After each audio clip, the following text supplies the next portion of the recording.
This is more of a beginner tutorial, so if you already know how to use Lightroom, this may not be for you, but this is for that filmmaker that maybe had somebody volunteer to take some behind the scenes photos. Maybe you went and did a location scout and you want to see what some color grading would do to it. We're going to look at just how to do the basics of that today with some photos that I have shot, and that way you can see if this is something that would be good for you. So to do that, we're going to go into Lightroom and we're going to start a new catalog.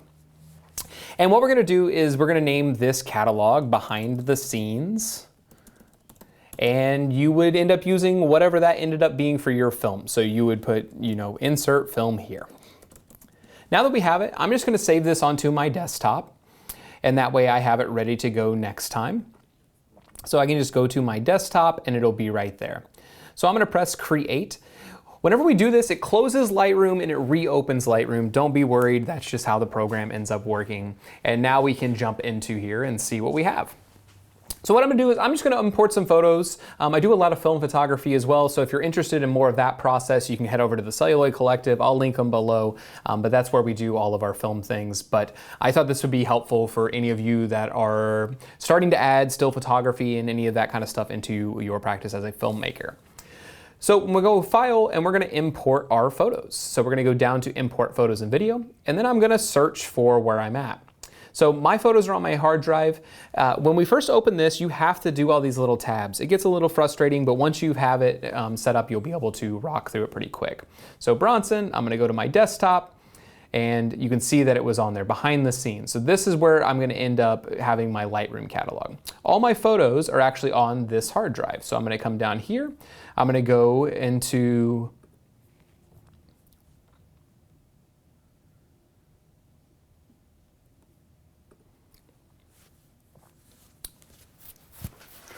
all right, so now that we're in import, we're going to go find our photos to import. So I'm going to go into my hard drive here.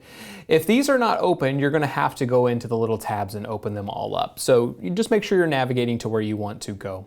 I'm in my desktop, and then I'm going to go into my 2025 images here. I'm going to use this folder here with some images from a trip that I took to Northern California not too long ago. So these are some photos that I took. I went on a motorcycle trip, and then whenever I got back, these were like the last kind of end of the roll. So we're going to look at those today. They're a little experimental and fun. And so let's jump into it. But check all or uncheck all. So if it's not checked, you want to press check all. As you go through, you're going to see that it auto kind of calibrates what you're looking at. So let's go here and then let's import our photos. Depending on how many you're importing, this could take you a little bit of time. Once you get inside of there though, you're going to click on all photographs. If you import more, so if I was to do this again, so say I went and imported photos of video again, and maybe I want to get this folder as well, and I import them, you'll see that I have my current import and then all photographs. All photographs will be everything that I have. So once you're in here, I've already rated these, but if you wanted to go through and rate them, you can click on the little stars underneath and change them. So say you brought in 100 photos, you're trying to find your 10 best, look through there, try to organize them all. You can use keywords, so you could type things in. Once again, this is gonna be a very basic tutorial, so I'm not gonna jump into that. If you're interested, I can make a little quick tip for that and upload them. So just hit me up in the comments or send me an email. So now that we're in here, when we're on the full grid, you can see everything, or we can go to one photo at a time. I can use the arrows, or I can click down here. Just like with everything else that we've been learning on this channel, there's so many different ways to do it. Find what works best for you and go with it. So now that we have these photos, we're gonna go in and we're gonna do a little bit of an edit to them. So I'm gonna go into my Develop tab.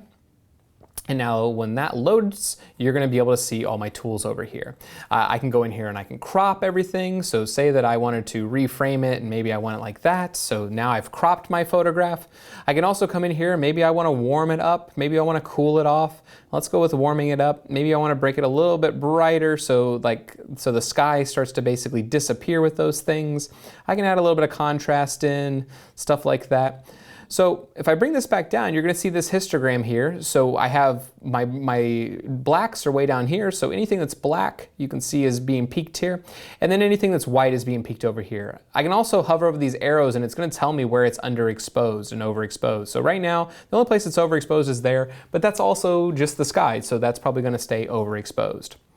But now that I keep going through, so I have some black and white images, say that I want to make it a little bit brighter, you can actually see that there's a little dog down in there. So if I made it really bright, you'd start to see the dog. But if I go back to my full screen image and I go to fit, now I can see the whole thing. So I could bring that up a little bit, just thinking about what it's going to end up looking like. You have a lot of choice when you're doing these things, so I can bring it, I can make the sky a little darker, I can make the shadows a little darker and make that dark disappear again.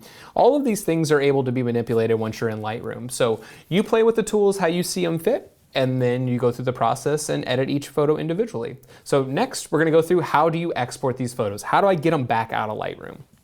So what I'm gonna do is I'm gonna make sure that I'm in the Develop tab, and then if I click on these photographs, any photograph that is highlighted is going to get exported in this next process. So you have a couple of different options here. You can click on one, you can click on the first one, you could hold Command A, and that would highlight everything. If you click on the negative here, so if I click on one, if I hold the Shift button, then I can click and I can go through and highlight them one by one. Or if, say, I only want to export out a couple of them at a time, I can click on one, I can hold the Command button, and then I can click on the ones that I want. So that's what I'm gonna do today, is I'm just gonna click on the ones that I want.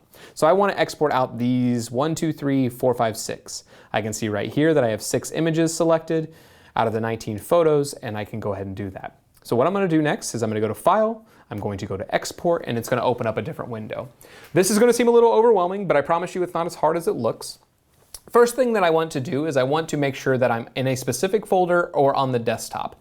For now, we're just gonna do the desktop. You can move into the specific folder later. Once again, organization is gonna be key here. So desktop, and then on the desktop, I want it to be put into a subfolder on my desktop that's just gonna be called Final Images for My Film.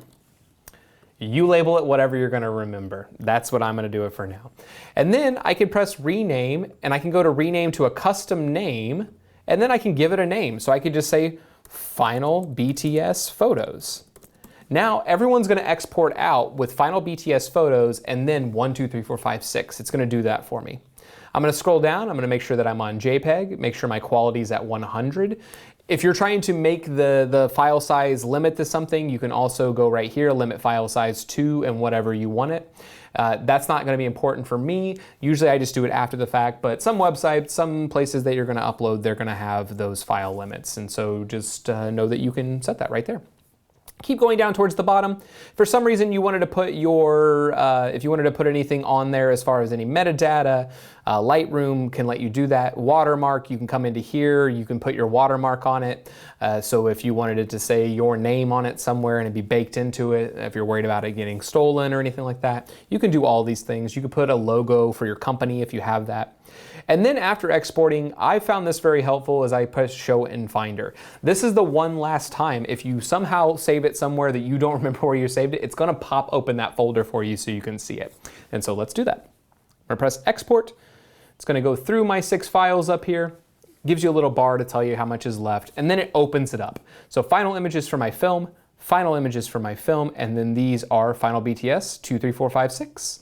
Now if I press space, I can look through those photos that have been edited and exported out so I can see what I'm looking at. Once again, these are not behind the scenes of any kind of film. These are some practice photos I was doing for the Celluloid Collective, and I thought this would be very helpful in your process if you're trying to figure out like how do I even use Lightroom? What am I supposed to do with it? Very, very basic. If you have anything that is specific that I didn't cover here, once again, this is a beginner one. If you have some specific things that you're looking for, drop them in the comments and I'll do my best to help out. So best of luck with your film, best of luck with your project. Be kind to everyone, and I will see you later.